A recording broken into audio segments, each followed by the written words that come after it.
हाँ जी बच्चे, next question is equation of consumption function and equation of saving function. We'll be solving numericals based on this equation. अगर आपको याद हो, हम लोग ऐसी equation we have already done numericals of this. आपके पास क्वेश्चन पेपर में भी है ऐसे वाली न्यूमेरिकल्स वाले क्वेश्चन, बट स्टिल एक बार थोड़ा सा रिविजन ली and thereafter you will be solving these numericals at your own end. Okay, now equation of consumption function. अब कहते हैं कि हमारे को पता है बच्चे, इवन जब हमारी इनकम बिल्कुल कुछ नहीं होती, इनकम जीरो भी है, फिर भी we are consuming something. Consumption हमारी फिर भी कितनी थी? 40 थी, है ना.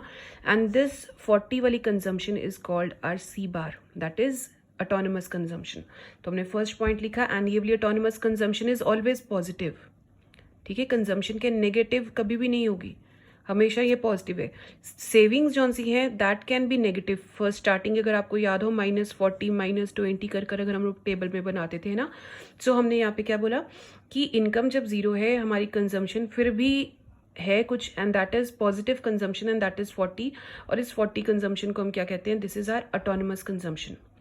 अब अच्छी कहते हैं जैसे जैसे हमारी इनकम बढ़ती है, 0 से 100 हुआ, 200, 300, 400 एंड सो ऑन. जैसे जैसे हमारी कंजम्पशन बढ़ती है, इनकम बढ़ती है, हमारी कंजम्पशन भी आपको बताया था 80-80 के गैप के साथ बढ़ रही है ना.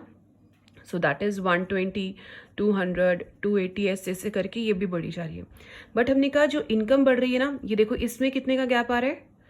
100 का. बट इसमें हर एक बारी कितने का गैप आ रहा है? 80 का, 80 का, है ना. सो हमने यहाँ पे क्या बोला कि इनकम जितनी बढ़ रही है, कंजम्पशन उस स्पीड से नहीं बढ़ रही. हमारी कमाई जितनी तेज बढ़ रही है, हमारी इन कंजम्पशन, हम सारे का सारा पैसा नहीं खर्च करी जा रहे. We start keep saving the money. देखो 20, 40, 60, 80 ऐसे करके हम लोग सेव करना स्टार्ट कर देते हैं ना.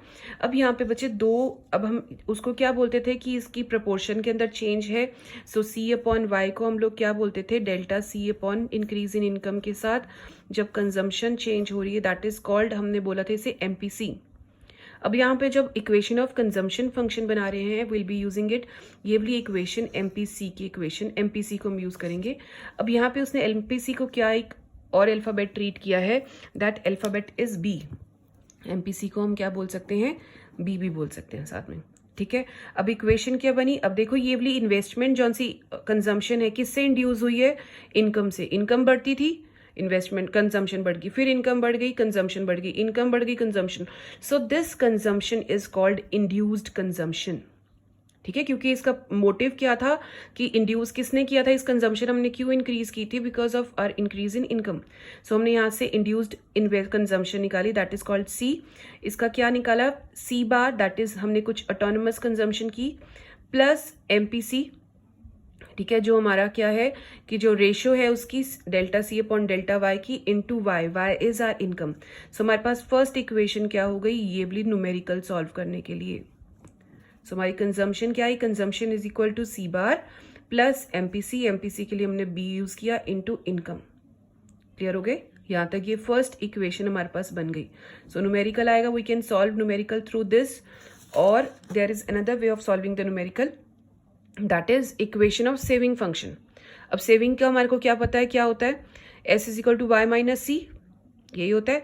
अब सी की वैल्यू अगर यहाँ पे पुट की जाए, सी क्या होता था? सी बार, अभी हमने यहाँ पे निकाला था, C bar plus B into Y, वही लिखा. Autonomous consumption plus B into Y, वही चीज लिखी. अब हमारे को पता है बच्चे, जब बी हमारे पास क्या है? एमपीसी है ना. बी हमारे पास क्या है? एमपीसी. हमारे को ये भी एक इक्वेशन, हमने पीछे एक क्वेश्चन किया था जिसके अंदर था कि हमने इसकी क्या इक्वेशन बनानी है, इसका रिलेशन आपस में क्या है दोनों का. तो हमने ये किया था, MPC plus MPS is equal to 1 होता है ना. अब इसके अंदर से अगर हमने एमपीएस की वैल्यू, एमपीसी हमारे को पता है क्या है? बी, है ना. अगर एमपीएस निकालने तो हम क्या कर सकते हैं? 1 माइनस एमपीसी कर सकते हैं. अब एमपीसी क्या है? 1 माइनस बी, है ना. तो अब हमारे पास एमपीएस क्या आ गया? 1 माइनस बी को हमने बोला एमपीएस, और खाली बी है तो उसको हमने क्या बोला? एमपीसी. क्लियर हो गया? होप आई एम क्लियर यहाँ पर. अब उसके बाद इसी को, अब इक्वेशन को हमने यूज किया, तो ये सेविंग वाली कर्व क्या बन जाती? देखो अगर आपको याद हो, हमने जब फॉर्मूला किया था, कि इसका डायग्राम किया था, we were like this. Y यहाँ पर था, सी यहाँ पर था, दिस इज ऑटोनमस कंजम्पशन होता था, सी बार. हम यहीं से जितना ऊपर ये सी था, ये 0 था, इतना ही हम नीचे क्या लेके आते थे? डिस सेविंग की कर्व ऐसे लेके आते थे, ये लेकर आते थे ऐसे वाली, है ना। तो दिस इज हमारी क्या थी, हमारी सेविंग SS। तो जितना ये था उसका ही माइनस अगर करते थे, दिस इज, ये देखो आपने माइनस किया था, -40 आया था, -40 हमारा यहाँ पे आ गया -C बार। ठीक है, तो ये वाला पोर्शन कौन सा हो गया, OC कौन सा पोर्शन हो गया, -C बार। हमने ये वाला -C बार लिख दिया।